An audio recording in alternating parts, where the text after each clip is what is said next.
He had a personality that could touch people, and he didn't care about himself as much as he did other people, and I knew that, and he was a very special man.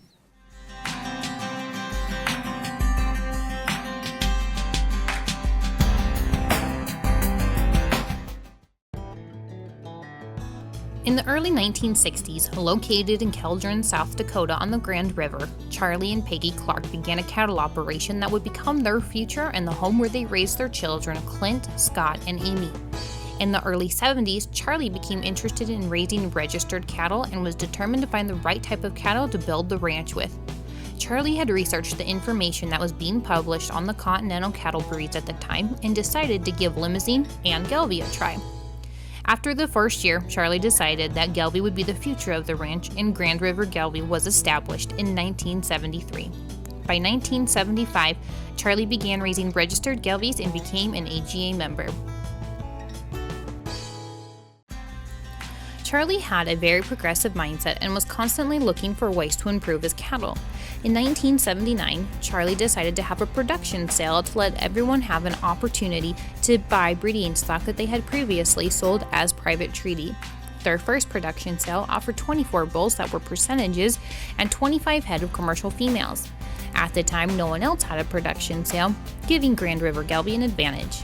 Charlie also used AI quite extensively beginning in 1973. He saw the benefit of making faster genetic progress and went to school to learn how to AI. Once the ranch was established, Charlie began collecting semen from his own bulls. Some semen was sold and the rest was put back in his own cows. He figured that way people would go to him to get those genetics rather than going to someone else. Charlie loved to judge livestock and had an eye for selecting high-quality cattle, and his herd reflected that. Two bulls that really made a change for Grand River Gelbvieh was Roundup and Corey. Roundup was a bull that was purchased from Beestrom's and had the qualities that Charlie really liked. Roundup was a full-blood, moderate-sized bull that had structural correctness and had good milk. Corey was a full-blood bull that Charlie and Peggy had purchased out of Canada. Corey was a bull that was larger-framed and longer-bodied. Charlie made a deal with the neighbor to breed Corey to his Angus cows, and then he would buy the bull calves back to sell as breeding stock. Charlie recognized the importance of having different types of cattle available because not all producers are looking for the same thing. Charlie understood the importance of being involved in an organization that affected him and his family's lives. As said by his family, Charlie was a community leader and became a board member on a number of different affiliations because boards are where decisions are made, and he wanted to be involved in making those decisions. Charlie served on the AGA board of directors for 6 years and became president in 1981. Charlie was said to have been a very diplomatic leader and was always tactful and gracious. Peggy was an essential asset to the success of the operation. Peggy spent many hours at the kitchen table keeping the records and calculating the 205 adjustment weaning weight so that Charlie had the data to make management decisions. By their fifth production sale, Charlie's son Clint came home to be in the family business. Charlie and Peggy's daughter Amy was also a charter member of the American Gelbvieh Junior Association in 1983. Charlie and Peggy and Clint stayed in the registered business until the late 80s when the combination of a long drought and high interest rates forced Grand River Gelbvieh to disperse the registered herd.